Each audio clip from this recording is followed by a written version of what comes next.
मोदींच्या नेतृत्वामध्ये आपली महायुती आहे, एनडीए आहे.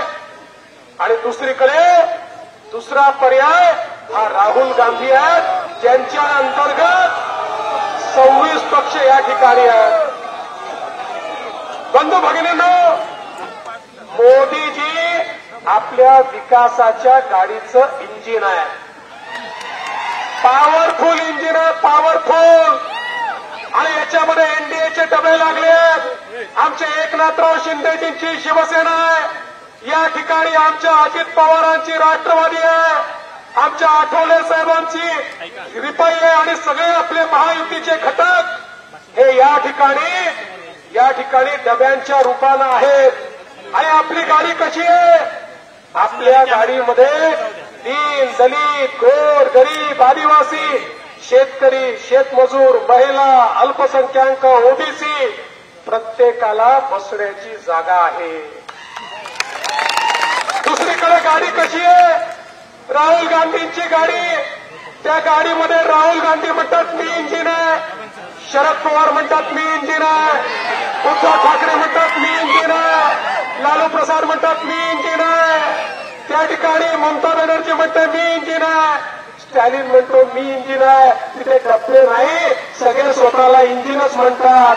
आता मला सांगा, इंजिन मध्ये बसायला सामान्य माणसाला जागा असते का? इंजिन मध्ये फक्त ड्रायव्हर बसतो.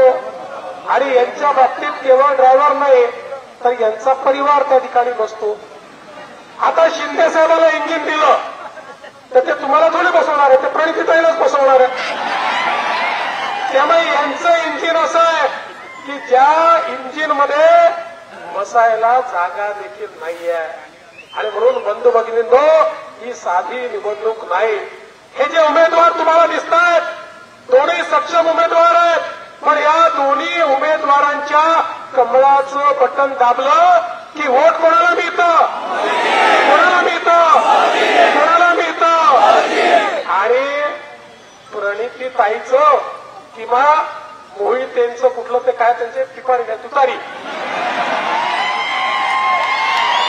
त्याचं मला सांगा, त्यांचं बटन दाबलं तर वोट कोणाला मिळतं? कोणाला? कोणाला? राहुल गांधी. त्यांचं घरचं नाव आहे बाबा, राहुल गांधी. आता मला सांगा, कोणाला मत दिलं पाहिजे? कोणाला दिलं पाहिजे? सोलापूरकर इतके हुशार लोक, काय सांगण्याची गरज आहे? सगळ्यांना माहिती आहे देशाचा विकास केवळ आणि केवळ मोदीजी करू शकतात.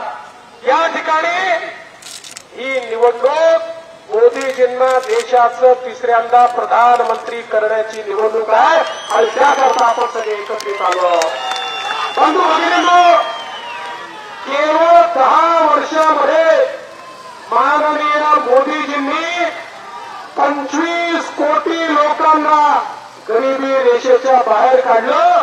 25 कोटी लोक जगाच्या पाठीवर अर्थतज्ञ म्हणतात हा मोदींचा काय चमत्कार आहे की 25 कोटी लोक गरिबी रेषेच्या बाहेर आले. केवळ 10 वर्षामध्ये 20